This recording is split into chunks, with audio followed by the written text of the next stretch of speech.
l'Opus Dei n'a pas une spiritualité particulière, mais plutôt un certain esprit, un style de vie, une manière de vivre cette intimité avec le Christ, qui est très centrée sur le sens de la filiation divine, de la vie d'enfance, le fait de se savoir enfant de Dieu, de se savoir aimé par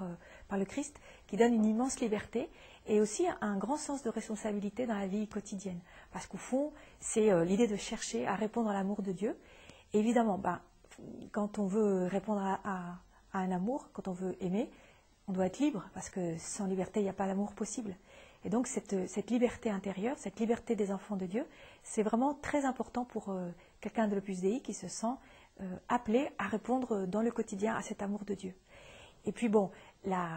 l'axe, si vous voulez, de l'esprit de l'Opus Dei, c'est vraiment la sanctification du travail, un travail bien fait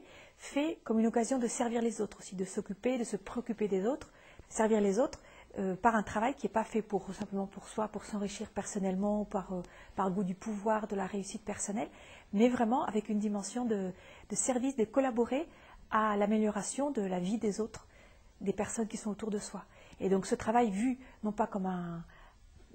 enrichissement personnel uniquement, mais comme un service, prend une dimension complètement différente. Un des aspects très importants de cet esprit de l'Opus Dei, c'est d'aider les personnes, en effet, à trouver l'unité entre les différentes composantes de leur vie, finalement. Leur vie de prière, leur vie de travail, leur vie quotidienne, et essayer, parce que le Christ est au cœur de tout ça, de créer cette unité qui fait qu'il y a finalement une grande cohérence et une grande unité intérieure et extérieure dans la vie. Alors c'est une œuvre de longue haleine, de toute l'existence, des tentatives d'essayer de créer cette unité et de trouver cette harmonie profonde entre les aspects de la vie chrétienne et la vie concrète, les exigences quotidiennes concrètes. Et donc ça, si vous voulez, c'est l'apport un peu de l'Opus Dei qui va essayer d'aider, d'accompagner, de suivre les personnes qui souhaitent vivre cet idéal. Dans le concret, ce n'est pas toujours si facile d'arriver à prier,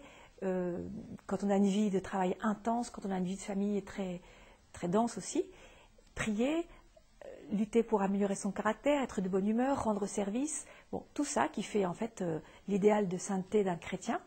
a besoin parfois d'un accompagnement, d'une aide pour arriver à avancer.